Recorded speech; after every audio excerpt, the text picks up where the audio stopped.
Since we are currently dealing with the cross-tenant environment, so we need to make a bridge between tenant A is the current one in which we have the Azure resources, our key wallet, as well as our resource group and deployed model. And in the tenant B, in which we have our complete Power Automate, SharePoint, Teams, and all the other environments. So how we create that bridge? By using the Microsoft Entra ID, we will create a new registration app, and then we create a bridge between tenant A and tenant B, and then we proceed towards the creation of a solution and then a flow. So click Microsoft Entra ID. Now inside the Microsoft Entra ID, you need to click Add and then the app registration, then the new app, then name it that best suit. So I'm naming it SP Power Automate Bridge because we are creating a bridge between Power Automate environment as well as our Azure. This is the crucial step. The second one, currently it is selected a single tenant only, so it won't work.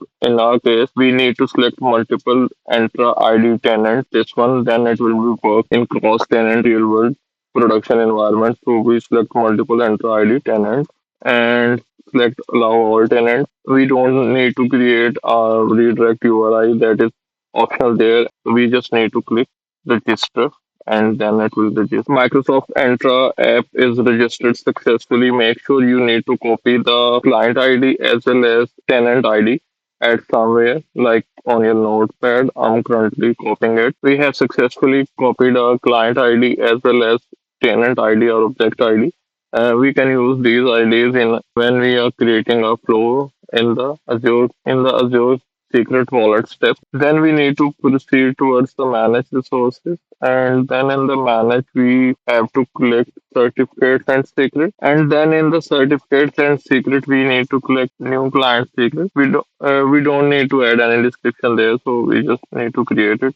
Add secret. Here I want to address a very important step as well as it is very important and confused as well. So after creating the client secret, we need to copy this value, this one, not the secret ID. In most of the cases, when you are newbie, you copy the secret ID, but it will not create a connection properly. We need to copy the value. And also one more important details regarding the client secret. Once the browser got refreshed or you change the tab, this value goes under the asterisk and you won't able to see it again. It is important for any developer who is working with the client secret to copy the value and save it somewhere on notepad. So we copy it and then we paste it to our notepad. Now proceed back toward the Azure key wallet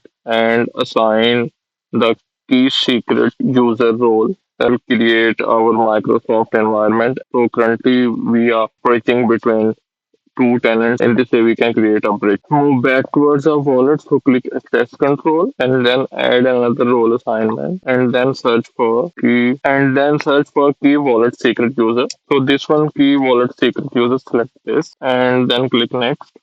Then all the steps are pretty straightforward. Just need to select members and search for the app with the name that we have recently created as the Power Automate Bridge. So when we select that app, our cross-tenant bridge is created successfully. Now, with the help of Azure Connector, we can securely run our model without exposing our key, our endpoint, or anything. And click black and click review and assign. Adding a role assignment will take some time. So now our assignment is completed successfully. So we got the notification as well as we have checked it from role assignment. Key wallet secret officer as well as the key wallet secret user is created successfully. Now we can successfully created a bridge between two tenants, tenant A and tenant B.